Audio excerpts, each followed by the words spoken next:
reading the script, I thought it read extremely well as a story. The characters, when you're casting, you almost have to sort of I visualise actors playing those roles. And what David wanted from me was instincts on the English casting and the Indian casting. People knew that David Lean was going to be making another film, and he'd chosen Passage to India as the basis of his story. So you know, it was a book that immediately, as a young actor, you went out and bought and read and came up to speed with. I think every actor in London wanted to be seen for it, and I had great difficulty getting to be seen for it. David was thinking of other people for fielding, but eventually I got an interview. He wasn't that keen to meet me, but I did get the interview, and we got on terribly well.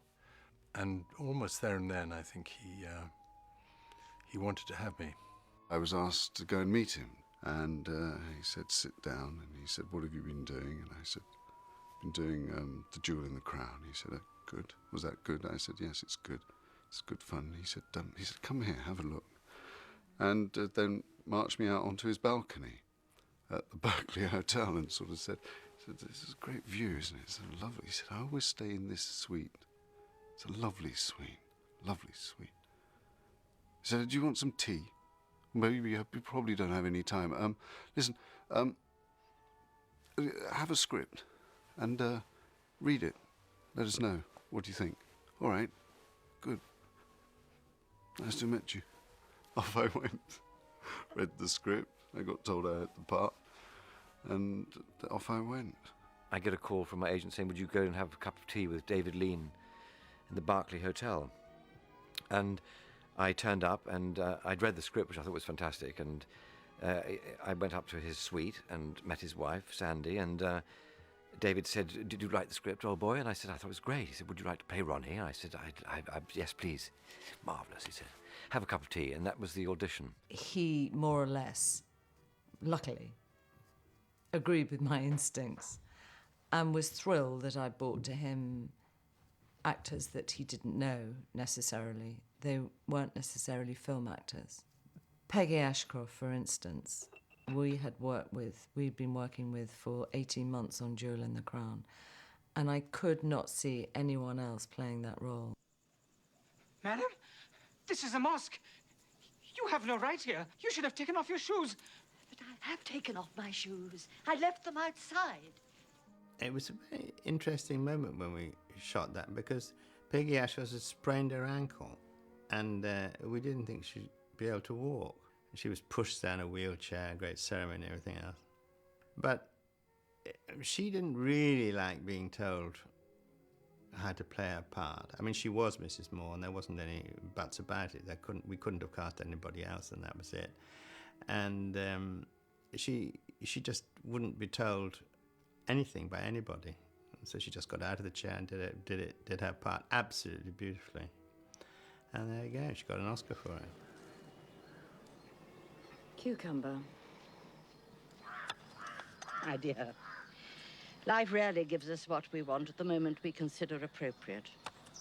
Judy Davis, I'm very, very glad she was cast. I thought she was absolutely wonderful, because she had that sort of Australian toughness, which understated, but you know that she's got a lot of balls somewhere, and she does. I mean, she's very, very, very good. Otherwise, I don't think she could have pulled off the thing in the trial where she says, I was wrong. I'm afraid I've made a mistake. What nature of mistake? Dr. Aziz never followed me into the cave. I mean, if it had been a sort of frail English beauty, I think it wouldn't have worked as well. I was amazed by that choice, because she wasn't British and very Australian.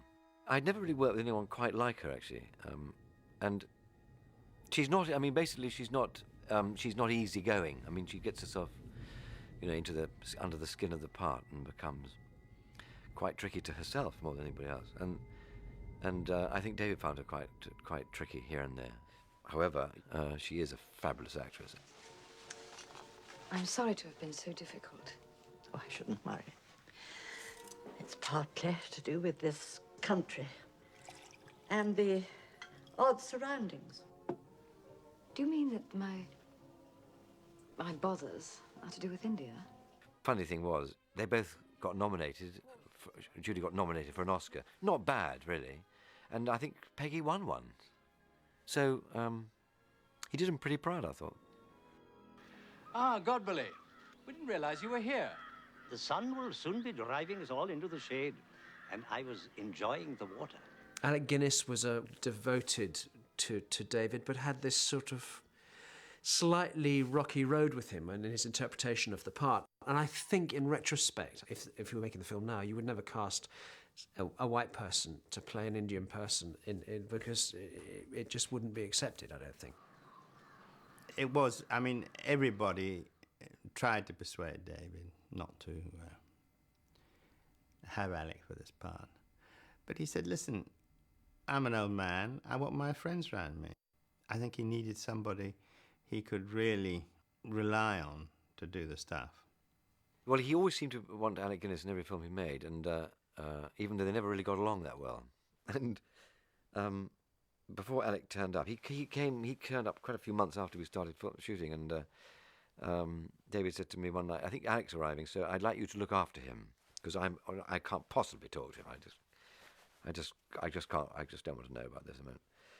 And so, funny to cast him and then not want to talk to him. But anyway, Alec arrived and said, I don't want to talk to David. So it was fine. So I had dinner with Alec a lot.